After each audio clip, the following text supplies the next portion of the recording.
장 1절부터 2절부터 읽죠. 2절부터 6장 2절부터 7절까지 시작. 하나님이 모세에게 말씀하여 이르시되 나는 여호와이니라. 내가 아브라함과 이삭과 야곱에게 전능의 하나님으로 나타났으나 나의 이름을 여호와로는 그들에게 알리지 아니하였고 가나안 땅 곧 그들이 거류하는 땅을 그들에게 주기로 그들과 언약하였더니 이제 애굽 사람이 종으로 삼은 이스라엘 자손의 신음소리를 내가 듣고 나의 언약을 기억하노라. 그러므로 이스라엘 자손에게 말하기를 나는 여호와라. 내가 애굽 사람의 무거운 짐 밑에서 너희를 빼내며 그들의 노역에서 너희를 건지며 편팔과 여러 큰 심판들로서 너희를 속량하여 너희를 내 백성으로 삼고 나는 너희의 하나님이 되리니 나는 애굽 사람의 무거운 짐 밑에서 너희를 빼낸 너희의 하나님 여호와인 줄 너희가 알지니라. 아멘. 이 출애굽기에서 모세가 물에 건진 사람으로 우리는 알고 있죠. 그 뜻이 물에 건졌던 모세는 죽었다가 이미 살아난 사람입니다. 그것이 그 전에 이삭이 그랬죠. 이삭이 원래 태어날 수 없는 상태에서 이삭이 태어나고 그리고 하나님이 이삭을 바치라 했을 때 이미 그는 죽은 거예요. 존재 자체가 죽은 존재라는 거죠. 모세도 마찬가지입니다. 이스라엘도 마찬가지입니다. 그랬던 이 모세가 최고 권력 윗자리인 그 바로와 같이 자라게 되는 최고 권력층으로 올라가게 되죠. 모세가 죽었던 자가. 그런데 이 출애굽기 2장부터는 그 최고로 높아진 모세를 하나님이 이제 떨어뜨리기 시작하는 이제 프로젝트가 시작돼요. 조지 부시 프로젝트라고 조지고 부시는 이 프로젝트. 하나님의 조지 부시 프로젝트가 이제 시작되는 거예요. 3장부터. 그러다가 이제 3장에 뭐가 나오면 떨기나무 타는 그걸 보여주시죠. 떨기나무 가운데 그 하나님께서 모세하고 하나님이 모세를 불러주시는 게 출애굽기 3장 4절에 나옵니다. 그러면서 3장 5절에 보면 너의 신을 벗어라. 모세는 그 전까지 하나님을 사실 뭐 본 적이 없죠. 만난 적이 없는 거예요. 모세는 그냥 이러이러한 우리 조상 대대로 섬겼던 신이 있다라고 하는 정도 개념만 아는 사람이 바로 모세였는데 이제 모세야 불러요. 그러니까 모세가 누구세요? 그러죠. 누구세요 하는데 신을 벗으래요. 신을 벗는다는 것은 종이 신을 벗는 겁니다. 신을 벗고 그러니까 하나님이 너를 내 종으로 택했다라고 시작하면서 이제 네가 생각하는 것들을 다 벗으라는 겁니다. 그러면서 3장 19절에 뭐라고 말씀하시냐면 내가 강한 손으로 이 애굽을 다 치겠다라고 계속 얘기를 하세요. 이게 황당한 얘기를 하시는 거예요. 하나님이 나타나서 내가 애굽을 다 치겠다. 그런데 어떻게 치세요? 아니 하나님 이거 어떻게 칠 겁니까? 얘기하니까 하나님께서는 19절에 내가 하노니 강한 손으로 치기 전에는 애굽 왕이 너희가 가도록 허락하지 아니하다가 하면서 내 손을 들어 여러 이적으로 그 나라를 친 후에야 그가 너희를 보내니라. 하나님께서는 지금 이 애굽을 치심으로 심판하심으로 내가 하나님임을 드러내겠다라고 얘기를 해요. 그래도 모세는 이게 무슨 말인지를 절대 모르는 겁니다. 왜냐하면 만난 적도 없고 본 적도 없고 갑자기 어떤 기적 같은 게 일어나가지고 뭐 떨기나무에서 불이 나와서 음성이 들리는 거예요. 그 음성은 주관적일 수가 있잖아요. 그렇죠. 환상일 수도 있고 사막의 신기루가 막 보이고 그런 주관적인 어떤 체험일 가능성이 많다라고 생각할 수도 있고 이게 지금 헷갈리는 거죠. 모세는. 그럴 때 모세가 그럼 뭘 좀 보여주세요. 내가 이게 하나님인지 아닌지 뭐 하나님이 이 애굽에서 그 백성들을 보내주겠다 구원시켜 주겠다는데 그럼 어떤 증거를 보여주셔야 될 거 아닙니까? 할 때 이 하나님께서 4장에 지팡이와 나병 그 두 가지를 보여주시죠. 즉 지팡이를 뭐로 변하게 합니까? 뱀으로 변하게 하죠. 독사로 변하게. 그리고 나병을 그 손에 품에 넣고 다시 내니까 나병이 생겼어요. 그리고 네 손을 다시 품에 넣으니까 또 나았어요. 나병이라는 건 그 당시 굉장히 그 저주의 병이에요. 저주. 하나님으로부터, 아니 신으로부터 벌을 받는 게 나병이고, 그리고 지팡이가 뱀이 변한다는 것은 그 뱀은 그 이집트에 뱀 많이 있잖아요. 뱀상. 뱀이랑 또 뭐 있죠? 코브라? 매도 있고, 그런 것들이 있잖아요. 신이 수호신으로. 그 지팡이가 뱀이 되겠다는 것은 하나님께서 이 능력을 보여주는 기적을 통해서 내가 너를 사용하겠다는 거예요. 내가 너를. 그러면서 4장 9절에 보면 나일강의 표적을 또 보여줍니다. 4장 9절에 보면 이렇게 해도 이 두 이적을 믿지 아니하며 내 말을 듣지 아니하거든 너는 나일강 물을 조금 떠다가 땅에 부으라. 그러면 나일강 물이 땅에서 피가 되리라. 즉 나일이라는 거는 애굽과 가나안의 차이인데 강이 있는 것과 강이 없는 차이예요. 물론 가나안 쪽에도 무슨 강이 있습니까? 요단강이라는 게 있지만 그건 굉장히 미약한 강, 시냇물밖에 안 돼요. 이제 미약한 강이고 사해 쪽은 다 죽은 바다잖아요. 죽은 물이잖아요. 위쪽 갈릴리밖에 없는 거예요. 그 요단강인데 나일강은 세계에서 가장 긴 강 아니에요. 6,300km나 되는. 나일강이 흘러가면서 밑에 퇴적물이 쌓이잖아요. 그러면서 그 모양이 변형되죠. 그래서 수학이 원래 그 기하학이 이집트부터 나왔습니다.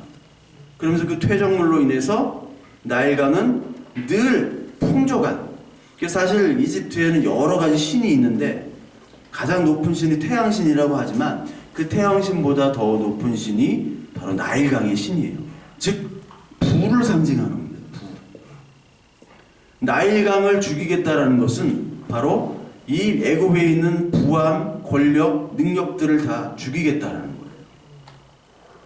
계시록 18장에도 보면 우리 18장 19절 한번 볼까요? 18장 19절 계시록 요한계시록 18장 19절 요한계시록 18장에는 바벨론이 망하는 것이 나와요.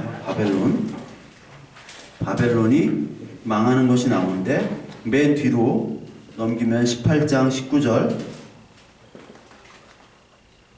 제가 18절을 읽을 테니까 여러분들 19절 우리 같이 읽을게요. 제 18절 제가 읽을게요. 그가 불타는 연기를 보고 외쳐 이르되 이 큰 성과 같은 성이 어디 있느냐 하며 19절 티끌을 자기 머리에 뿌리고 울며 애통하여 외쳐 이르되 화이토다 이 큰 성이여 바다에서 배부리는 모든 자들이 너의 보배로운 상품으로 시구하였더니 한 시간에 망하였도다.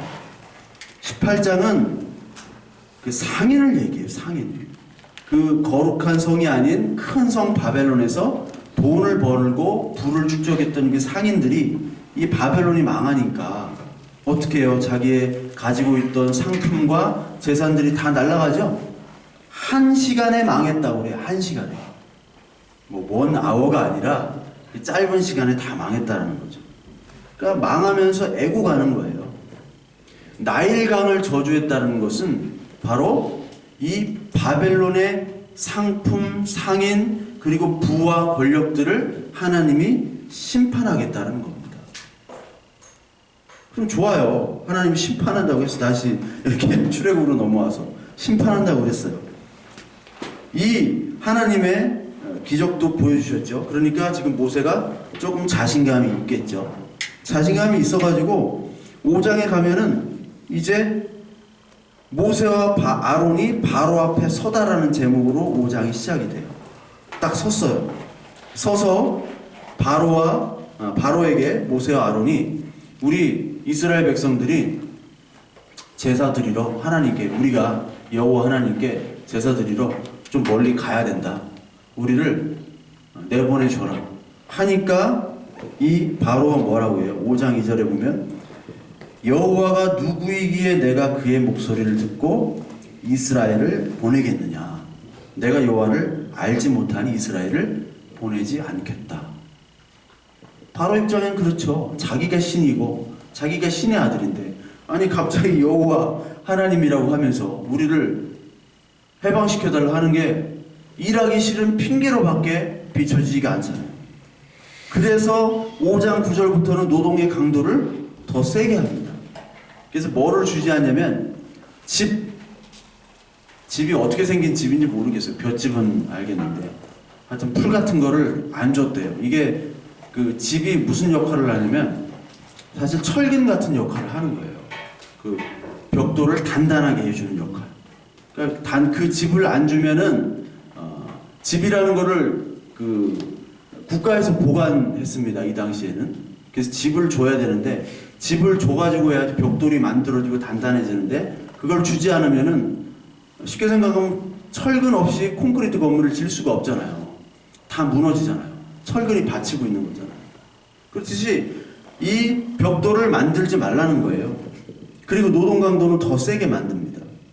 그러면서 뭐라고 하냐면 파라오가 똑같이 그 작업량을 완성하래요. 똑같이. 그러니까 이거 하지 말란 얘기죠. 왜 이렇게 했느냐? 지금 모세와 아론이 믿음으로 나가서 하나님께 받은 명령을 믿음으로 나가서 바로에게 얘기를 했는데, 바로는 거부하면서 동시에 얘들이 일하기 싫어하는 핑계를 대기 때문에 이제 모세와 아론의 그 제안을 거부하고 노동 강도를 똑같이 함으로 말미암아 지도자 모세와 이스라엘 백성 간에 다툼이 있도록 지금 바로는 하는 거예요. 그럼과 동시에 집을 주다가 안 주면, 집을 줄 때는 몰라요. 집을 줄 때는 이 집이 얼마나 고맙고 바로가 얼마나 이렇게 훌륭한 은혜를 베푸는지 모른다고요. 그러니까 김일성을 그렇게 지금도 그리워하잖아요. 북한은. 왜? 김일성 때는 배급을 줬기 때문에. 그때는 잘 먹고 잘 살았는데. 마찬가지입니다. 집을 안 주게 되면 작업량은 못하는데 집 줄 때 바로의 은혜, 자기의 은혜를 챙겨 먹으려고 하는 거예요. 바로가. 그와 동시에 모세와 이스라엘 백성을 다툼을 조장하는 겁니다. 그러면서 이 바로는 지금 여호와가 누군지를 모르는 거예요. 자, 여호와가 지난 시간에 어떠한 의미를 갖는다고 했습니까? 여호와가 구원하시는 분이죠. 자, 어떻게 구원하느냐? 무엇 때문에 구원합니까? 언약. 그러니까 자기가 한 말에 대해서 신실하게 지킨다는 의미에서 구원을 해주시는 거예요. 그리고 동시에 여호와라는 것은 다른 존재의 영향을 받지 않습니다. 다른 존재. 창조된 신이 아니라 창조주면서 다른 외부 환경에 영향을 받지 않고 자기 스스로 존재하는, 나는 나다. 그렇게 설명했잖아요. 나는 나. 그러니까 인과관계가 통하지 않아요. 우리 인간에는 인과관계가 통하잖아요. 뭘 안 되는 것도 많지만. 근데 이 하나님 여호와는 전혀 통하지 않는 분이에요. 외부 환경에도 전혀 영향을 받지 않는 분. 그런데 이 파라오가 얘기하는 그 신의 관념은 인간이 만든 거죠. 왜? 종교로 그 사람들은 살아가니까. 그래서 보면은 여러분들 그리스 로마의 신들이 있죠? 그리스 로마의 신들은 다 뭐냐면 사람이 다 할 수 있는 신입니다. 그리스 로마는 다 인격의 신이라고 그래요. 인격의 신. 인격의 신이에요, 이게. 신인데 그리스 로마는 인격의 신이에요. 근데 동양의 신은 어떤 신이냐면 비인격입니다. 비인격인데 이게 동양의 신하고 그리스 로마 아니면 여기 이집트의 신을 한번 비교를 해보세요. 그리스 로마 제우스 이런 애들 있죠. 제우스 왕. 그리고 제우스의 부인 헤라. 왜 이렇게 잘 알아? 헤라 있고 막 여러 신들이 있잖아요. 뭐 하데스, 포세이돈 이런 애들은 인간의 의미를 담고 있어요. 인간 같아요. 그러니까 분노도 하고 질투도 하고 자기 분야에서만 활동을 해요. 그러니까 인간이 어떠한 정성을 바치면 얘네들이 움직여요, 마음이. 그렇죠? 그런데 요 동양의 신을 한번, 동양은 비인격이에요. 자, 어머님들이, 옛날 할머니들이 비나이다 비나이다 정한수 떠놓고 누구한테 빌어? 어떤 대상이 없어 그냥. 그렇죠? 대상이 없어. 근데 대상이 없는데 굉장히 높은 분이야. 근데 얘네들은 대상이 딱 있어. 우상을 딱 상을 하는 거예요. 그러니까 동양의 신과 서양의 신이 달라요. 동양의 신과. 그런데 이 여호와 하나님이라는 거는 이것도 아니고 이것도 아니야. 제가 지난주 얘기했죠. 역사성과 초월성. 그러니까 이런 정말 하나님이 누군지 모르잖아요. 그러니까 목회자의 기도 제목이, 저의 기도 제목은 뭐냐면 여러분들에게 하나님이 누구인지를 내가 먼저 알도록 하는 기도 제목이에요. 첫째 기도 제목. 왜? 나도 하나님 모르거든. 여호와 하나님 모르거든. 근데 여호와 하나님을 여러분들이 전해야 돼요. 그러니까 이게 얼마나 힘든 거예요. 이 문자로 전해야 돼요. 이 문자로. 근데 내가 하나님을 몰라. 내가 체험한 건 주관적일 수 있어요. 내가 공부하면 다 주관적일 수 있어요. 내가 히브리어, 헬라어 이런 것들을 찾아보고 원어를 공부하지만 그거 역시도 잘못된 자료일 수가 있잖아요. 그럼 어떻게 하나님을 구분해야 돼? 그러니까 하나님께서 나에게 지혜를 주셔야 되는 게 첫 번째 기도 제목이에요. 하나님, 11조 1,000만 원씩 하는 사람들 1,000명 오게 이렇게 기도할 수도 없고 그게 이렇게 기도 제목이 될 수가. 왜? 하나님을 내가 모르는데. 여러분들도 마찬가지입니다. 목사만의 기도 제목이 아니라 여러분들의 첫 번째 기도 제목은 하나님, 이 바로는 여호와를 모른대요. 근데 여호와를 나도 몰라요. 내가 바로예요. 하나님, 여호와를 알도록 하나님이 나에게 영을 부어주세요. 지혜 성령을 부어주시고 말씀을 공부할 때 깨닫게 해주시고 그것으로 말미암아 내 전 인생을 설명할 수 있도록 하나님 그런 지혜 주세요 하는 게 먼저 기도 제목이 되어야 돼요. 그럴 때 감사가 나오고 그럴 때 찬양이 나오는 거지. 요 비인격이나 인격 공부는 가면은 나중에 안 주면은 어떻게 돼요? 안 주면 서로 싸워. 그리스 로마는 맨날 서로 지들끼리 싸우고 죽이고 싸우고 죽이고 싸우고 죽이고 그러잖아.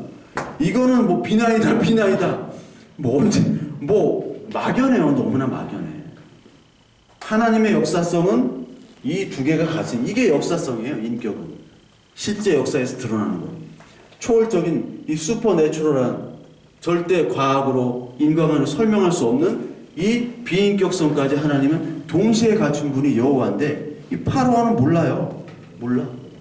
그러니까 내가 신인데 누가 어떠한 여호와 무슨 신이라고 이 노동력, 그 많은 노동력을 해방시키겠어요. 절대 해방시키지 않지. 그래서 이 파라오는 계속해서 지금 노동 강도를 높입니다. 그러니까 이 백성들이 뭐라고 해요? 백성들이 5장 21절을 한번 봐봐요. 5장 21절.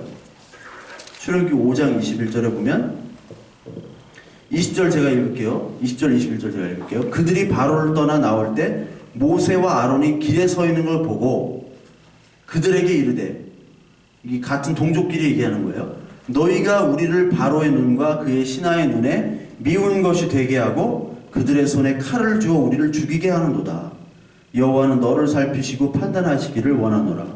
즉 많은 백성들이 이 모세와 아론이 선무당이 사람 잡는다고 뭐 하나님을 봤대, 만났대 하고 바로한테 찾아가가지고 해방시켜 달라니까 오히려 어떻게 돼요? 지금 고난이 더 가중이 됐어요. 그러니까 이 백성들이 이 모세와 아론에게 야 가만히 있지 왜 긁어 부스럼 만들어, 우리 죽일래? 그렇게 나오는 거예요. 그 믿음이 문제야. 믿음이. 하나님을 만나니까 문제가 생겨요. 하나님을 안 만났으면 어떻게 돼요? 모세가 아니 그냥 노동하면서 그냥 먹고 사는 거야. 근데 왜 부스럼을 만드냐고요. 왜? 믿음이. 하나님이 안 나타나면 되는데 왜 나타나가지고 우리를 힘들게 만드는 거예요? 여러분, 하나님 만나서 힘들지 않아요? 힘들죠. 힘들어요. 만나니까 욕먹고, 만나니까 힘든 거예요. 안 만나면 지금 우리 응? 부비부비 하잖아. 부비부비 이렇게. 그러면서 인생은 짧은데, 인생 짧잖아요. 언제 죽을지 모르잖아. 즐겨야지. 근데 왜 하나님 만나고 이렇게 고생하냐? 지금 그거 얘기하는 거예요. 그거. 그래서 여러분들, 불신자들은 이 믿음을 하나님에 대한 것으로 얘기를 하지 않습니다. 믿음은 학습이라고 그래요. 학습이라고 그러고, 믿음은 끊임없이 믿음을 고백하는 건 자기 안에 불안감의 표현이라고 얘기를 해요. 안 믿는 사람들은. 이게 그 터프츠 대학의 인지 그 연구소라는 데가 있는데, 이게 다니엘 데닛이라는 사람이 가장 유명해요. 전 세계 뇌과학과 인지심리. 그러니까 여러분들이 기독교를 대적하는 참 외국에 그 3명 트로이카가 있는데, 다니엘 데닛, 리차드 도킨스, 에드워드 윌슨, 요 3명. 요 3명이 지금 우리나라 심리학, 정신의학, 그리고 또 그 진화, 유전, 생물학의 가장 권위 있는 사람들의 스승이에요, 다. 다니엘 데닛의 제자들이 저기 카이스트에 다 있어. 다니엘 데닛, 그리고 에드워드 윌슨, 그 제자 최재천 교수, 그리고 리차드 도킨스. 이런 사람들은, 리차드 도킨스 같은 경우는 그 믿음이라는 건 학습이라고 얘기해요. 학습. 그래서 리차드 도킨스는 그 1976년도에 이기적인 유전자, 많이 들어봤죠? 이기적 유전자. 그래서 밈이라는 용어를 씁니다. 밈. 이 종교 밈이라는 게 있어요. 이게 이 이기적 유전자에서는 그 리차드 도킨스는 DNA, 우리가 생명은 죽지만 우리의 DNA가 자손들에게 전달이 되죠. 우리는 죽지만 DNA는 살아. 끝까지 살아남는 놈이 DNA야. 그 DNA가 신인 거예요. DNA가 리차드 도킨스에게. 밈이 전달자예요. DNA 전달자. 그러니까 종교밈이 있다고 그래요. 종교밈. 종교밈은 학습에 의해서. 자, 우리 모태신앙들 학습에 의해서 지금 계속 지금 반복이 되잖아. 세뇌가 된 거야 지금. 그래서 지금 온 거예요. 안 그래요? 맞아요. 맞죠? 하나님 만난 게 아니야. 지금 착각하고 있는 거야. 안 그래요? 지금 히브리인들이 다 그렇다는 얘기야. 히브리인들이. 그러니까 이건들을 종교밈은 죽여야 된다고 하는 거예요. 리차드 도킨스는. 박멸 대상이야. 이런 종교밈들은. 진화의 밈만 살아남아야지 종교적으로 교육시켜서는 안 된다는 거예요. 이걸 니체가 신은 죽었다. 거룩한 거짓말이다. 이렇게 얘기하잖아요. 그러면서 블라이프트 데어 에르데라고 얘기를 해요. 니체는. 이게 뭐냐면은 땅에 충실하래요. 땅에.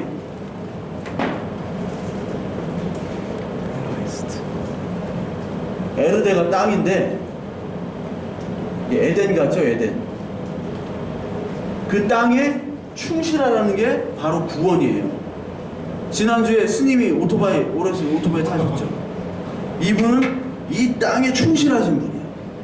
해탈을 하게 되면은 이 땅과 하늘이 구분이 안 돼요. 선, 악, 미추가 구분이 안 돼. 너는 잘생기고 너는 못생겼다. 이거는 벌써 구원받지 못한 백성이에요. 너는 착하고 넌 나쁘다? 불교에서 이거는 구원받지 못한 백성이에요. 해탈하지 못한.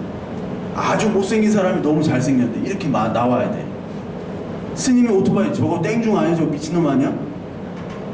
참 훌륭한 고승이다 이렇게 나와야지 뭔가 도통한 고승이 되는 거예요. 즉 우리가 예수를 믿고 저 하늘나라로 간다 이렇게 하잖아요. 하나님 나라로 간다. 그거는 굉장히 유치한 발상인 거예요. 니체나 그리고 불교에서. 아니 이 땅이 지금 해탈인 거야. 이 땅에 충실하지 못한 것이 바로 여기서는 죄예요. 죄. 이 땅에 충실하지 못한 사람이 죄인 거지, 이 땅에 충실하는 사람은 의인이에요. 근데 이 땅에 충실하지 못하고 죽어서 천국에 간다고? 이거는 바로 죄인이야. 이게 바로 죄인이야. 그러니까 이런 사람들은 성경에서 또 어떻게 하냐면요, 우리가 기도할 때 예수님이 주신 기도, 하늘에서 그 하나님 뜻이 하늘에서 이룬 것 같이 이 땅에서 이루어지게 하소서라는 말이 있죠. 그 말이 뭐냐면 이 하늘의 그 해탈이 이 땅의 해탈과 똑같다는 말이에요. 무슨 말인지 아시겠어요? 이 땅의 것이 하늘의 것과 똑같다라는 것이지 구분하지 말라는 거예요. 그것을 바로 색즉시공이라고 하는, 색즉시공. 영어 색즉시공, 공즉시색, 색수상한 행식이라는 그런 것들을 가지고 설명하는 거예요. 더 깊이 하면 여러분들 힘들어할 것 같아가지고 나도 잘 몰라. 색즉시공. 색이라는 것은 물질입니다. 공이라는 것은 그 구원의 하나님의 가진 세계예요. 그러니까 이 땅과 이 땅이 곧 하늘이다라는 거예요. 이 땅에 충실하는 거지. 그 모세가 이 히브리인들이 이 땅이 아니라 우리가 열심히 하나님을 섬기고 하나님이 우리를 구원해 주셔가지고 그 구원의 은혜를 가지고 다른 하나님 나라로 간다 하는 것은 이들이 볼 때는 유치해도 보통 유치한 게 아니죠. 그러니까 우리는 어떻게 생각을 해야 됩니까? 우리는 이 땅에 충실해야 돼요? 아니면 하나님 나라에 빨리 가야 돼요? 예? 빨리 가야 돼요? 이게 헷갈리잖아. 그럼 이 땅은 왜 있어? 그냥 가면 되지. 가면 되지. 왜 고생하고 왜 뭐 축복을 달라고 그러고. 아니 축복 없어도 빨리 가면 축복이잖아요 더. 근데 왜 이 땅에 있는 거예요? 왜? 그게 지금 우리 어떠한 지금 종교 다원화 시대에 우리가 심각하게 생각해 봐야 돼. 우리는 지금 이 기독교 교파들도 3만 교파입니다. 3천이 아니에요. 300에 3만 교파예요. 3만 교파. 3만 교파. 이 말씀이 통일이 되지 않았어요. 기독교는. 자기들끼리 몰라요. 그리고 이 모세가 경험했던 하나님의 음성, 이게 기도 응답 아니에요. 기도 응답. 사실 여러분 기도하면 효력이 있어요? 효력이 있다고 생각하세요? 아니 왜 그렇게 부정적으로 바로 없다고 그래요? 응? 기도에 효력이 있나? 심리학적으로 보면 기도는 확증 편향이라고 해요. 자기가 좋아하는 경험만 선택해서 취사 선택하는 거예요. 그러니까 어떤 분들에게 권사님, 목사님 저는 기도하는 대로 다 100% 응답을 받습니다. 이런 분이 있어요. 근데 내가 볼 때 기도 응답된 게 하나도 없어. 자식도 안 되고 목사님 별로고 기도 응답된 게 없어. 열심히 하시는데 자기가 좋게 생각하는 것만 기억을 한다는 게 확증 편향이에요. 그러니까 심리학으로 볼 땐 기도는 효력이 없어요. 모세 지금 기도 응답 분명히 받았어요. 기적 체험했어요. 바로한테 갔더니 개박살났어. 여러분 우리 그런 경험 있죠? 내가 열심히 막 찬양하고 믿음으로 내가 갑니다 하는데 가니까 이게 박살이 난 거예요. 개망신 당한 개망신. 개망신 나가본 적 있죠? 개망신. 네? 옛날 여자친구 어머니 어디 그지 같은 놈을 데려가냐고 나한테 개망신을. 개망신 한번 개망신 당해봐야 돼. 믿음으로 갔더니 개망신이지. 믿음, 기도, 응답 다 했어. 체험했어. 뭐냐고 이게. 우리의 경험 아니에요 이게? 우리 기도하고 하나님 믿음으로 갑니다. 하나님 내가 전도합니다. 하나님 여호와 하나님 알았습니다. 나에게 축복 안 주셔도 됩니다. 하나님 뜻대로 살게 해주옵소서. 그런데 이게 완전히 진짜 하나님이 뜻대로 살게 하려고 하는 사람에게 하나님 더 부어주셔도 되는데 실제로 하나님 우리에게 물질적인 것들을 부어주시는 분이에요. 실제로 부어주실 수 있습니다. 그럼에도 불구하고 잘 안 부어주세요. 잘. 그럼 왜 그럴까? 왜? 여기 출애굽기 6장 7절 7절이 아니라 지금 어디죠? 3절 한번 볼게요. 우리 같이 한번 여기 읽어봐요. 시작. 내가 아브라함과 이삭과 야곱에게 나의 이름을 여호와를 그들에게 알리지 아니하였고. 어떤 하나님이 나와요 처음에? 네? 무슨 능의 하나님? 전능의 하나님이라는 게 나와요. 이 전능의 하나님이라는 게 이게 전능이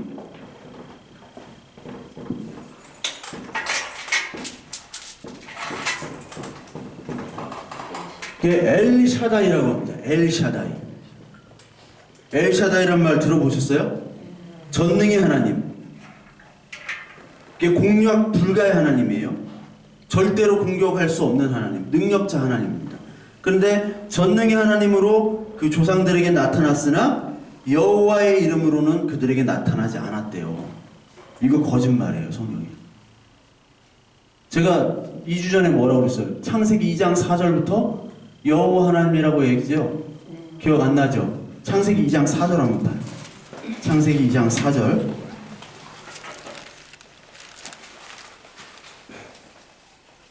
이 장 3절까지의 하나님은 엘로힘이라고 그랬어요. 엘로힘 하나님. 그런데 2장 4절부터는 한글 성경에도 뭐라고 나와요? 여호와 하나님이라고 나와요. 실제 원문에도 여호와 하나님으로 나와요. 근데 아브라함과 이삭, 야곱, 여호와 하나님이 창세기에서 몇 번, 창세기 12장부터 그 출애굽기 3장 12절까지 160번 나옵니다. 근데 여기는 여호와 하나님으로 안 나타났대. 이거 뻥이 뻥. 성경은 벌써 뻥으로 가득 차요. 여러분 그렇게 보면 뻥으로 가득 차요. 성경은요 신천지가 보면 신천지가 보여요. 무속신앙으로 보면 무속신앙이 다 돼요. 복만 준다고 하면 복이 다 보여. 귀에 걸면 귀걸이, 코에 걸면 코걸이에요. 불교에서 보면 이 성경과 불경은 똑같아요. 그거 어떻게 하자는 거예요? 여기 여호와 하나님으로 안 나타났다는데 여호와 하나님이 벌써 160번 나타나는데 어떻게 설명해야 돼? 이런 것들은. 이런 것들이 너무너무 많죠. 이게 뭐냐면 바로 이 칭호가 언약의 하나님이잖아요. 그 여호와 하나님이. 그 언약의 하나님, 이 언약의 주인으로서, 구원주로서 그 의미가 확연하게 이제 드러나도록 하겠다는 의미예요.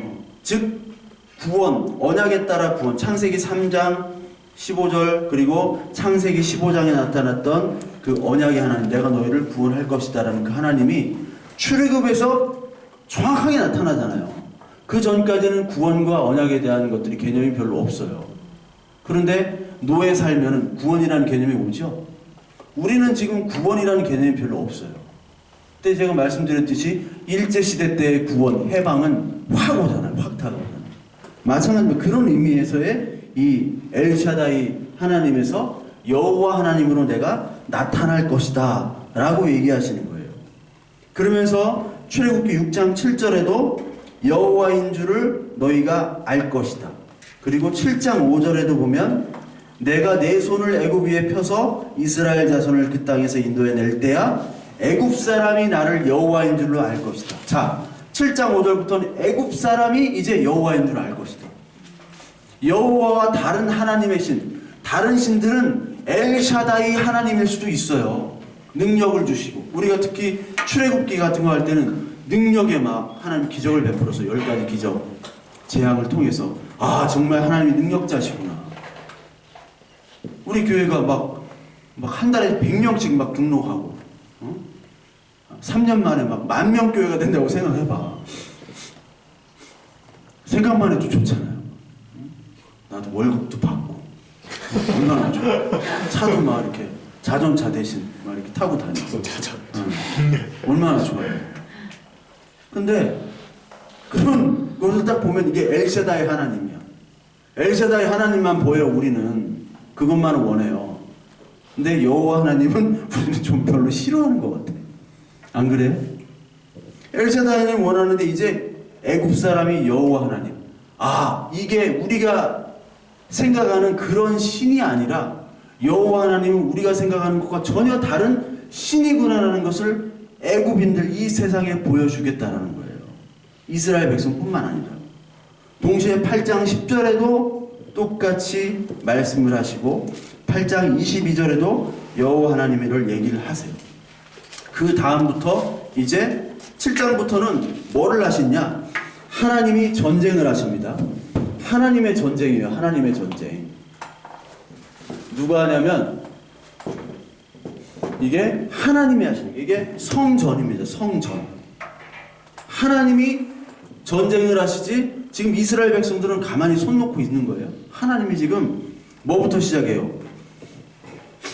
피게이파, 부터 시작. 피, 개구리, 뭐 이대고 맨 마지막에 그 장자 6월절까지 인도하시는 전쟁을 통해서 애굽을 때려부시는 거예요. 애굽을. 그러고 말미암아 하나님이 다른 신과 다른 여호와임을 나타내는 겁니다. 자, 그럼 애굽을 때려부신다는 10가지 재앙은 무슨 의미가 좀 있을까요? 애굽만 때려부시는 거예요? 애굽만? 아닐 거예요. 애굽만 때려부시는 건 단세포적인 생각이에요. 애굽을 때려부시는 이 하나님의 전쟁. 이슬람도 하나님 전쟁 하잖아요. 지하들 막 자살 폭탄 테러하고. 근데 얘네들은 지를 위해서 하는 거예요. 이 지하들은. 근데 여호와 하나님도 물론 자신을 위해서 하지만 이스라엘 그 애굽을 심판하는 전쟁은 사실은 이스라엘 백성들을 위해서 하는 심판이에요. 그것이 구원의 심판이기도 하지만 이스라엘 백성들 안에 있는 애굽성을 심판하는 전쟁입니다. 애굽성. 우리 안에 세상적인 애굽성이 있죠? 세상적인 애굽성. 이스라엘 백성에도 있었어요. 민수기 한번 볼게요. 민수기 11장. 민수기 11장에 보면요. 뭐가 나오냐? 11장 5절을 한번 볼게요. 이게 지금 광야까지 다 구원 얻어서 다 체험하고 세례도 받고 홍해 건넌 게 세례니까 세례 받고 했는데 얘네들이 11장 5절에 봐봐요. 이스라엘 백성들이 우리가 애굽에 있을 때는 값없이 생선과 오이와 참외와 부추와 파와 마늘들을 먹은 것이 생각나거늘. 이거 다 아주 좋은 음식들만 먹었죠. 이제는 우리의 기력이 다하여 이 만나 외에는 보이는 것이 아무것도 없도다 하니. 또 먹는 거 가지고 노예로 살았지만 좋은 거 먹었다 그 얘기예요. 근데 지금 하나님이 구원해 줬더니 애굽으로 돌아가고 싶다는 얘기거든. 지금 살려주니까 보따리 내놓으라고 하는 이 도둑놈 심보를 지금 얘기하고 있어요. 이게 바로 애굽의 정신이에요. 돈, 죄악, 그리고 자신을 사랑하는 죄성을 때려 부시려고 하나님은 이 애굽 정신을 때려 부시기 위해 사실은 이 10가지 재앙, 성전을 하시는 겁니다. 그러니까 내가 이 정도로 노력하고 내가 이 정도로 헌금하고 봉사하고 하면 하나님은 내가 특별하니까, 내가 교회 목사니까, 내가 장로 권사니까 얼마나 많이 헌금하고 교회를 위해서 이렇게 헌신했는데 그러면 나한테는 다른 사람보다 더 좋은 것들을 하나님께 주시겠지, 우리 자녀들 복 받겠지 하는 생각들, 나를 특별하게 생각하는 것들을 다 애굽의 정신입니다. 그래서 사실 하나님께서는 이런 것들을 통해서 바로의 마음을 팍이에요? 나 그게 강팍인지 강팍인지 도대체 모르겠어요. 뭔지 모르겠어요. 하여튼 뭐로 할까요? 강팍. 그래, 강팍이 나. 강팍하게 만드셔요. 강팍하게 만드셔서 더 이상 애굽에 있지 못하도록 만드는 겁니다. 즉 옵션을 없애는 거예요. 선택을 없게 하시는 거예요. 천안의 이명주 선교사님이 말씀하신 게, 어제 말씀하신 게 뭐 가슴에 뭐 많이 와닿아가지고, 하나님이 이거 선택할래 저거 선택할래 그런 선택권을 주지 않으시다는 거예요. 이거를 선택할래 이걸 선택할래 하나님을 선택할래 하면 하나님을 선택 안 하거든요. 우리가 물질적인 거, 돈, 복 이런 거 선택하거든요. 그러니까 이거를 없애므로 하면 선택권이 없이 하는 거예요. 즉 하나님만 볼 수 있도록 하는 거예요. 나 죽여주세요. 나 그냥 하나님 뜻대로 처분해 주세요. 이게 바로 하나님의 성전이에요. 요거를 깨달은 애굽 백성들은 이스라엘과 함께 따라왔어요? 안 따라왔어요? 따라왔어요. 다. 그 이집트 사람도 따라오고 전 세계에 있는 그 노예들이 다 합류를 했어요. 여기에 뭐 한 사람? 피를 바른 사람. 바른 게 아니라 뿌린 거지. 그 엑소더스에서는 피를 페인트 칠처럼 이렇게 발라서 그거 아니야. 여기 보면 우술초로 담궈 뿌렸다고 그랬어. 내가 거기 제작진에 참여했어야 되는데. 뭐 할렐루야 2 같은 영화 안 나오나? 내가 잘할 자신. 뿌려가지고 한 사람들은 다 그 족속과 혈통과 관계없이 다 구원을 받았어요. 그러니까 우리 신앙적인 것들이 하나님이 엘사다의 하나님으로 우리에게 응답도 주시고 우리에게 소원을 다 이루어 주실 수 있는 분입니다. 우리가 돈 달라고 하면 진짜 다 주실 수 있는 분이에요. 그걸 믿잖아요, 우리. 그러니까 여러분들 그걸 구하세요. 구하는데 돈 들어요? 돈 안 들어요. 여러분들이 필요한 것들 합격시켜 주시고 뭐 잘되게 해주시고 하란 말이에요. 해요. 그건 하나님의 자녀로서 당연히 드리는 겁니다. 근데 결제는 하나님이 하시니까 마음대로 해. 마음대로 열심히 밤새도록 해요. 밤새도록 복 달라고 하고 하나님이 하는 건데 뭐 상관없어요. 그건 대신 그 결과에만 순복하세요. 아, 이게 하나님의 뜻이구나. 네. 그러면 돼요. 하지 말라는 게 아니야. 왜 하나님 우리 아빠 아버지인데 왜 하죠? 근데 하나님 궁극적인 목표를 알아야 돼. 궁극적인 목표는 뭐냐면 우리의 힘으로 하나님을 절대로 신뢰할 수 없다라는 것을 보여주시는 게 성경의 내용이거든. 그러니까 하나님으로만 채우는, 선택 옵션 없도록 하나님으로만 채우는 것이 하나님의 인도하심입니다. 그래서 여호수아 24장에도 보면요, 그 여호수아 24장의 맨 마지막에 이 땅까지 다 정복을 해서 가나안으로 들어왔어요. 이제 구원이 완성이 된 거예요. 사실은 구약에서 의미가 땅도 차지했죠. 하나님이 주권으로 인도해 주셨죠. 그리고 또 사람들도 많아졌죠. 하나님의 예언들이 다 이루어졌는데 여호수아 24장에 보면 여호수아가 사람들 다 모아놓고 야, 나와 우리 가정은 하나님을 택할 거다. 너희는 어떡할 거냐? 그러니까 24장 24절에 백성이 여호수아에게 말하되 우리 하나님 여호와를 우리가 섬기고 그의 목소리를 우리가 청종하리이다 하는지라. 그러니까 아멘 하면서 우리도 당신처럼 하나님에 따르고 하나님을 섬기는 가정이 될 것입니다라고 선언을 해요. 맹세를 한다고요. 참 좋은 그런 광경이잖아요. 모든 백성들이 다 하나님을 섬기겠다고 맹세를 하는. 근데 사사기는 어떻게 돼요? 여호수아 다음이 사사기인데 사사기가 얼마나 개판이에요 이게. 사사기 맨 끝에, 여러분 성경을 잘 모르시는 분들이 있기 때문에 사사기 맨 끝장 끝절, 사사기 맨 끝에 21장 25절, 이게 이제 결론인 거예요. 이게 결론. 종종 나오는데 사사기에도 중간에 21장 25절 구약성경 402페이지 보면 그렇게 하나님께 맹세를 했는데, 자기 힘으로 맹세를 했는데 25절 같이 읽을게요. 시작. 그때 이스라엘에 왕이 없으므로 사람이 각기 자기의 소견에 옳은 대로 행하였더라. 이게 인간 결론이라는 거예요. 이게 인간 결론. 어쩔 수 없다라는 거예요. 이거. 내가 기도 많이 하고 봉사하고 겸손해가지고 용서 다른 사람하고 지식 많고 존경받고 칭찬받기에 하나님 내가 이런 거 축복, 물질적인 축복을 받기에 나는 합당하지요. 자기 마음대로 하는 거예요. 이게 이방신하고 똑같다는 거죠. 그래서 하나님께서는 그것들을 없애기 위해서 10가지세요. 즉 우리에게 성전을 하시는데 실패, 좌절, 한계를 경험토록 하게 하시는 겁니다.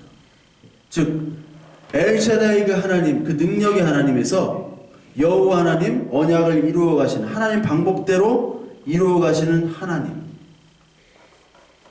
엘샤다이 하나님에서는 하나님께 감사 고백을 하지만 결국은 드린 나, 헌신한 나, 기도한 나가 드러날 뿐이에요. 여호와 하나님은 뭐가 드러나느냐? 그 인생과 나의 모든 지금까지의 행위들이 복음 안에서, 하나님 언약 안에서 해석하고 설명될 수 있도록 하나님 만드시는 분으로 우리를 이끌어 가신다는 거예요. 그 고백이 나올 때까지 하나님은 우리를 향해서 계속 성전을 거행하십니다. 그러니까 우리가 그렇게 힘든 거예요. 그렇게 힘든 겁니다, 우리가. 이게 설명이 되어져야 되는데, 여러분 되어지세요? 여러분들 인생이 설명이 되어지세요? 어떤 분이 분당에서 전화를 했더라고요, 저한테. 천당 밑에 분당이라고 하잖아요. 분당 주민들은 자기를 강남과 동일하게 생각을 하세요, 그분들은. 저는 모르겠는데 분당에 있는 친구들이 그래. 우리 교인들은 다 자기들이 강남 사람인 줄 착각한다고. 천당 밑에 분당. 거기 분이 전화를 하셔서 내가 이 성경을 이제 깨닫고 알게 되니까 내 인생이 설명이 되어진다 이제. 그러니까 여러분들이 그 자잘한 어떤 기억까지 다 설명될 수는 없어요. 뭐 몇 월 며칠 날 구원을 받았습니까? 이게 신천지가 아니 저기 구원파가 하는 거거든. 우리가 몇 월 며칠 날 구원 받았는가? 그건 몰라. 그렇게 얘기하면은 그 이단이에요 거의. 근데 그 자잘한 것까지 모르면 우리의 전체적인 인생을 봤을 때 우리의 고백은 이렇기 때문에 하나님이 나한테 지금 여호와의 성전을 행하시고 있구나. 그리고 하나님 전체적인 어떠한 그림 속에서 하나님의 방향은 우리를 하나님의 자녀, 즉 노 옵션, 선택권이 없게, 초이스가 없게 하나님만 택하도록 하는 것이 방향이구나를 깨닫도록 하나님이 신앙생활을 이끄시는 거예요. 그게 신앙생활인 거예요. 신앙생활. 그게 성화고 그게 성숙이에요. 성숙이 더 착하고 인격적으로 안 변한다니까. 너 담배 다 피잖아. 우리 교회 뭐 술 담배 왜 서정이 옆에서 들어? 저도 옛날에 두각시 폈어. 두각시 피면서 저기 다녔어요. 술 담배. 그런데 그것들이 왜 괜찮아. 우리는 술 담배가 문제가 아니야. 우리는 술 담배를 안 피고 술 담배가 이 담배를 끊었다 하더라도 충격을 받으면 20년 끊어도 다시 펴요. 담배 끊기가 힘들잖아요. 나도 담배 끊었는데 어떻게 끊었나 몰라. 네. 미친놈이 돼야 돼 이건. 담배를 내 힘으로 끊을 수는 없어요. 근데 그렇기 때문에 우리 인간의 본성은 드러나게 돼 있는 거예요. 자기가 그 본성을 드러나면 잃을 것들이 많기 때문에 따져서 겸손한 척하고 하는데, 그렇기 때문에 하는 거지 우리의 본성은 그렇지 않다고요. 다 따져봐가지고 이 사람한테 잘 보이면은 이 사람한테는 좀 이렇게 해도 되겠지. 다 그래요. 그런데 그것이 하나님의 어떤 성숙이고 성화라는 것은 잘못된 거예요. 이 복음을 깨닫는 거예요. 하나님은 나를 이렇게 성전으로 나를 인도하시고 나를 대접해 주는구나. 나를 이렇게 좋게 해주시는구나. 이게 저거와 다릅니다. 자아하고 달라요. 자기 연민하고 달라요. 막 내가 아프고 힘든데도 막 하나님 감사합니다 감사합니다 이렇게 하는 분들이 있어요 교회에서. 그거는 정신 나간 거고 그건 정신병이에요. 아니 힘들어 죽겠는데 왜 힘들다고 안 하고 감사합니다라고 그래. 그런 사람 많아요. 왜? 교회에서 칭찬받아요. 믿음 좋으시네요. 어떻게 그 상황에서 감사가 나옵니까? 돈이 없으니까 칭찬이라도 받아야 돼. 사회에서 인정 못 받으니까 교회에서 인정을 받아야 돼요. 그거는 잘못된 거고, 이게 하나님이 성령으로 깨닫게 해주세요. 제가 뭐 이렇게 저렇게 해라 하는 게 아니에요. 여러분들이 말씀과 기도를 통해서 또 고난을 통해서 이게 깨달아지도록 성령께서 인도하시는 거예요. 그 사람은 하나님의 자녀예요. 하나님의 자녀가 아니면 이것이 그냥 고난만 된다니까. 세상에 있는 사람과 뭐가 달라요? 불교에서 열심히 기도하고 봉사하는 사람과 교회에서 봉사하고 기도하는데 복음으로 해석 안 되는 사람과 뭐가 달라요? 똑같지. 그걸 우리는 봐야 돼요. 그거를 하나님이 그거를 보도록 우리를 계속해서 다루시는 겁니다. 그래서 어떤 고백이 나와야 되느냐? 창세기 45장 9절. 창세기 45장 9절. 요셉이 고백한 것들이 있죠. 요셉이 고백. 창세기 45장 5절입니다. 9절이 아니라. 같이 읽을게요. 시작. 당신들이 나를 이곳에 팔았다고 해서 근심하지 마소서. 한탄하지 마소서. 하나님이 생명을 구원하시려고 나를 당신들보다 먼저 보내셨나이다. 이 고백이 바로 이 고백이잖아요. 요셉에게는 성전이에요. 이 10가지 재앙. 자기 형제들이 자기를 죽이려고 하고, 에이 설마 죽이면 되겠어? 하고 봐준 게 노예로 팔아먹은 거잖아요. 그리고 아버지한테 거짓말하고. 그런데 요셉이 뭐라고 얘기합니까? 그 가진 고생과 아픔을 다 겪고 감옥에도 갔다 왔던 그 요셉이 하나님 안에서 엘샤다이 하나님이기도 하지만 즉 여호와 하나님을 알고 깨달아서 한 고백이 바로 내가 하나님의 생명을 구원하시려고 나를 당신들보다 먼저 보내셨다. 나의 희생을 통해서 당신들이 이제 구원을 받았다. 라고 고백을 하잖아요.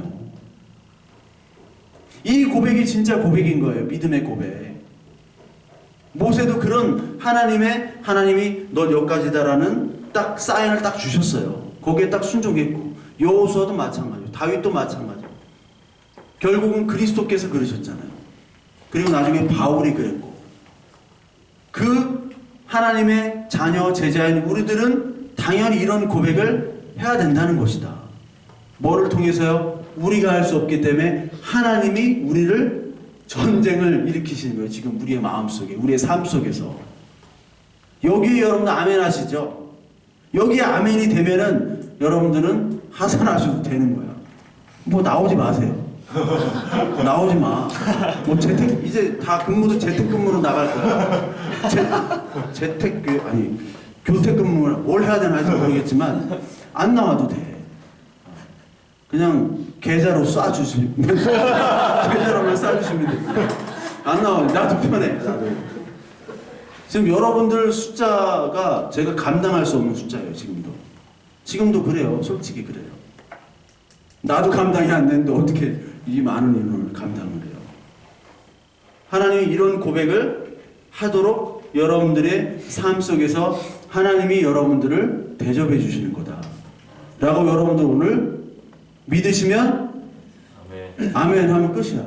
자, 우리 찬양한 곡하고 우리 기도하겠습니다.